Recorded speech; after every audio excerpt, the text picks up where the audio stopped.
er starb am Kreuz, dort auf Golgatha. Shalom, Shalom, liebes Publikum.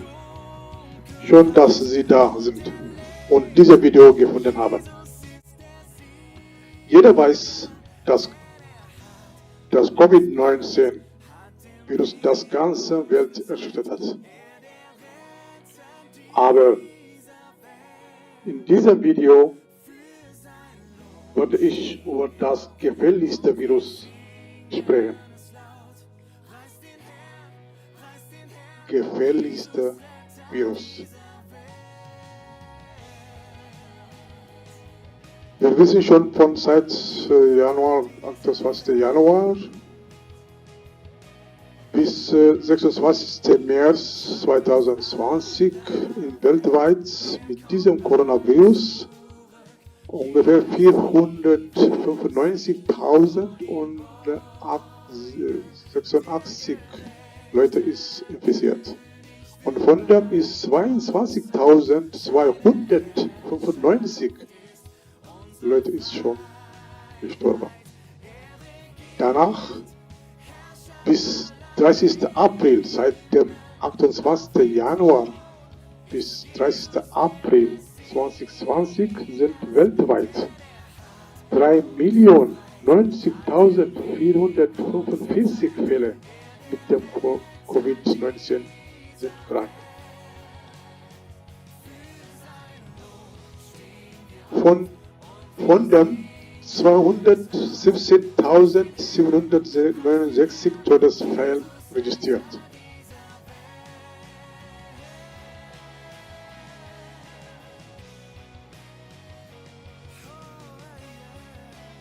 Wir haben viele Gestorbenen schon gesehen mit Bild und Media. Und das Covid-19 hat die ganze Welt erschüttert, das voll Angst gebracht, alles in Stillstand versetzt, außer Kontrolle geraten. Warum ist so passiert? Wer ist schuld? Haben Sie schon mal selbst gefragt? Wie können wir von dieser Pandemie und dem gefährlichsten Virus gerettet werden? Wir haben schon gesehen, ist Massengraben, viele gestorben auf Gang. Wir haben schon gesehen. Warum ist das so passiert? Warum ist so eine große Pandemie entstanden? Warum müssen die Menschen so leiden?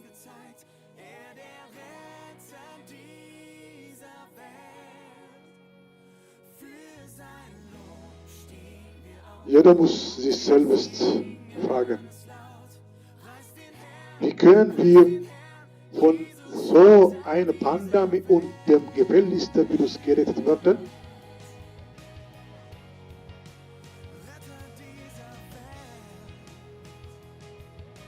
Wir haben die Antwort auf jede Frage in der Bibel, das Wort Gottes.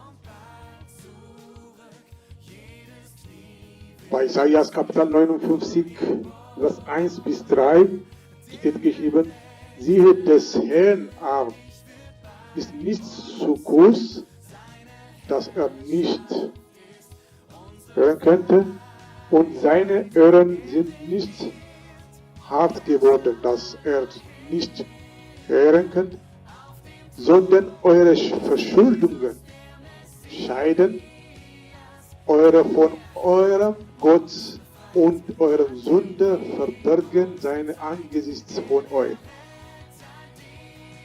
Das ist nicht gehört werden, denn eure Hände sind mit Blut befleckt und eure Finger mit Verschuldungen.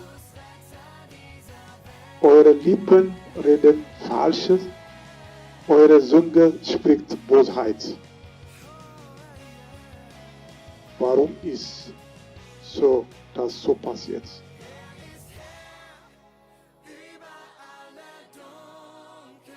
Warum ist so eine große Pandemie entstanden? Warum müssen die Menschen so leiden? Jeder muss sich selbst fragen. Hier steht es, unsere Schuld und Sünde scheidet uns von unserem Gott. Unsere Sünde verbergen sein Angesicht von uns, dass uns nicht gehört würde. Die Sünde bringt eine solche Pandemie. Gott lässt die Menschen nicht leiden. Die Schuld liegt in unserer Sünde. Das gefährlichste Virus ist unsere Sünde. Gott ist Liebe. Bei Johannes Kapitel 3, Vers 16 steht geschrieben, denn so sehr hat Gott die Welt geliebt, dass er seinen eingeborenen Sohn gab, damit alle, die an ihn glauben, an Jesus glauben, nicht verloren gehen, sondern das ewige Leben haben. Dass Gott, so sehr hat Gott die Welt geliebt. So sehr hat Gott die Welt geliebt. Gott ist die Liebe. Gott lässt die Menschen nicht leiden. Die Schuld liegt in unserer Sünde. Das Coronavirus zu vermeiden, es gibt eine Regel, dass jeder muss zu Hause bleiben. Dass die Bibel auch, das sagt uns auch. Bei Isaias Kapitel 26, Vers 20, geh in, mein Volk, in deinen Kammer und schließ die Tür hinter dir zu. Verbring dich einen kleinen Augenblick. Bis wann? Bis der Sohn vorübergehen. Bis der Sohn übergehen. Was können wir tun, wenn wir zu Hause sind? Das Wort Gottes, die Bibel lesen, Gott durch sein Wort suchen, zu Gott für Vergebung unserer Sünde beten, Buße von unserer Sünde tun, von seiner Barmherzigkeit beten. Bei 2. Chronik, Kapitel 7, Vers 14 steht auch, und dann mein Volk, über das meine Namen genannt ist, sie demutig, dass sie beten und mein Angesicht suchen, und sie von ihrem bösen Weg bekehren, so will ich von Himmel her hören und ihre Sünde vergeben und ihr Land heilen.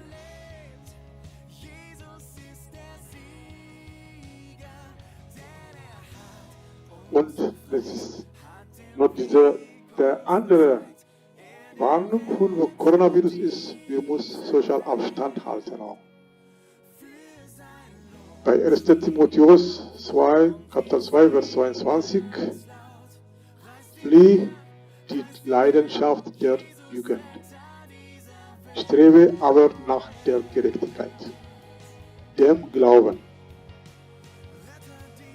der Leib und nach dem Frieden mit denen, die den Herrn aus reinem Herzen anrufen. Genauso müssen wir von der Sünde Abstand halten. Das ist flieh von Sauberei, flieh von Hurerei, flieh von Sodom und Gomorra, flieh von Idol, flieh von Sünde, flieh von Feindseligkeit.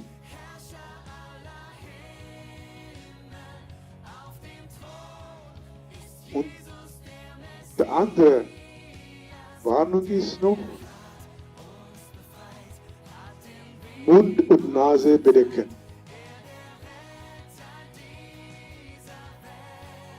Mund und Nase bedecken. Genau wie wir mit Maske von dem Virus unseren Mund und Nase schützen, auch wir unser Herz von Bosheit mit Gottes Wort geschützt. Bei Matthäus Kapitel 7 auch steht etwas geschrieben. Vers bis 20 bis 23. Er sagt aber, was aus dem Menschen herauskommt, das macht den Menschen unrein. Denen von ihnen aus dem Herz der Menschen kommen, die Bosheit der Gedanken, Unzucht, Dieberei, Mord, Ehrbruch, Habsucht, Bosheit, List, Schwelgerei, Missgunst, Lästerung, Hoffart, Unvernunft. Alle diese Dinge, diese bösen Dinge kommen von ihnen, das ist von uns, heraus und machen uns unrein. Deswegen von dieser aller Bosheit, wir müssen Abstand halten.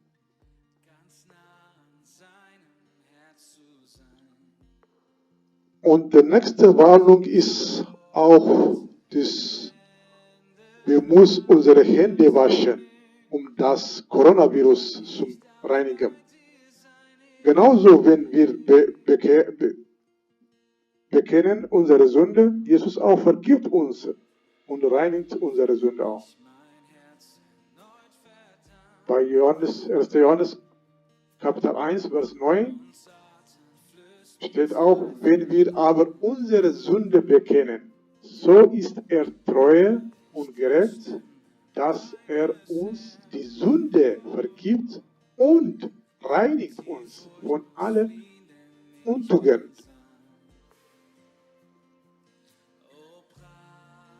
Apostelgeschichte, Kapitel 17, Vers 30 bis 31, die Zeit der Unwissenheit. Zwar hat Gott übersehen, nun aber gebietet er den Mensch, dass alle an allen Enden Buße tun. Alle an allen Enden Buße tun. Alle. Denn er hat einen Tag gesetzt, an welchem er richten will. Den Erdkreis mit Gerechtigkeit durch einmal, den er dazu bestimmt hat, und hat jedermann den Glauben angeboten, jedem er ihn auferweckt hat von dem Tod. Deswegen alle an alle Ende Buße tun. Gott hat das schon gesagt. Und die nächste Warnung ist, unsere Hände auch noch mit Desinfektionsmittel benutzen.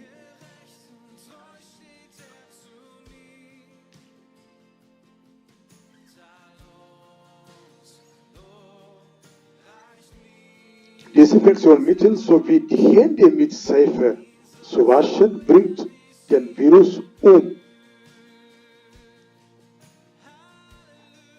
Genauso ist, wenn wir annehmen das Desinfektionsmittel für unsere Sünde, das die Virus reinigt, auch wir müssen annehmen Jesus Christus auch als unser Herr. Bei Johannes Kapitel 1, Vers 12 steht geschrieben, wie viele ihn aber aufnehmen, denen gab er Macht, Kinder Gottes zu werden, die an seinem Namen glauben. Die an seinem Namen glauben. Bei Johannes Kapitel 3, Vers 36, wer an den Sohn glaubt, der hat das ewige Leben. Wer an den Sohn, an Jesus glaubt, der hat das ewige Leben. Wer den Sohn nicht glaubt, wenn Jesus nicht glaubt, der wird das Leben nicht sehen, sondern der Sohn Gottes bleibt über ihm. Noch weiter gibt es noch Vers, Matthäus Kapitel 10, 28. Und fürchtet euch nicht von dem, die der Leib tötet und die Seele nicht könnte töten. Fürchtet euch aber vielmehr von dem, der Leib und Seele vertreiben kann in der Hölle. Deswegen fürchtet euch nicht von denen, die der Leib tötet, Beispiel die Coronavirus, und die Seele nicht könnte töten. Fürchtet euch aber, wer? Die Gott fürchtet euch. Wir müssen fürchtet Gott fürchten, und aber viele mehr von dem. Der Gott, dass es der Leib und unsere Seele vertreiben kann in der Hölle. Deswegen wir müssen fürchten den Gott, der Herr. Weil es Corona bringt nur unseren Leib, aber die Sünde bringt unsere Leib und Seele. Deswegen wir müssen noch Abstand halten oder wir müssen fliehen von Sünde. Der Römer Kapitel 10, 13 steht auch, denn wer den Namen der Herrn wird anrufen, soll gerettet werden. Wer den Namen der Herrn wird anrufen, soll gerettet werden. So, wenn wir glauben, dass die Sünde das gefährlichste Virus ist, sagt die gute Nachricht Folgendes. Erste, Römer Kapitel 3, Vers 23, denn es ist hier kein Unterschied. Sie sind alle zumal Sünde und Mangel des Ruhmes, den sie bei Gott haben sollten. Jeder Mensch hat gesündigt und verloren Gottes Recht, wegen Adam und Eva. Jeder hat Sünde. Keine bleibt. Aber was ist der Preis von Sünde? Steht nächste. Römer Kapitel 6, Vers 23. Denn der Sündersund ist der Tod. Der Tod heißt, ist ewiger Tod. Aber die Gabe Gottes ist das ewige Leben in Christus Jesus, unser Herr. Aber wir können gerettet werden von ewigem Tod, wenn wir glauben, Jesus Christus der Sohn Gottes ist. Er ist zweite vor unserer Sünde an der Kreuz gestorben und nach 3 Tagen auferstanden ist. Und die dritte, wenn wir annehmen als unser Herr und Erretter. Und vierte, wir tun Buße.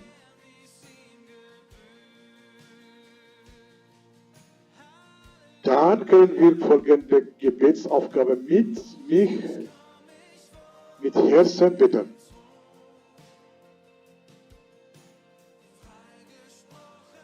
Ich glaube, dass ich eine Sünde bin. Ich glaube, dass ich eine Sünde bin. Ich bekenne dir alle meine Schuld. Ich kenne dir alle meine Schuld. Jesus, ich bitte dich um Vergebung. Jesus, ich bitte dich um Vergebung. Ich sage mich los von allen gottlosen Bindungen. Ich sage mich los von allen gottlosen Bindungen.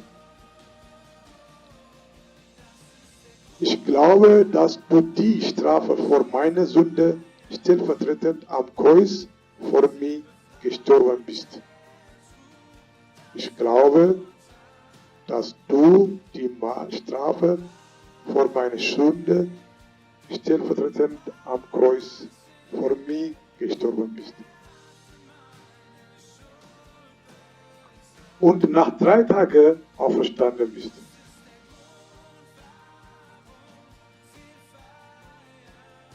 Ich glaube, dass du, Jesus, der Herr und mein Retter ist.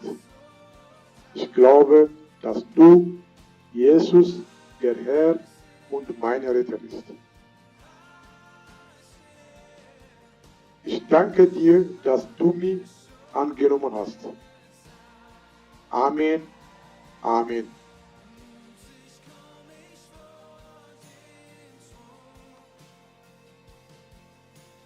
Das ist Ende. Danke, dass du es gehört und gesehen hast.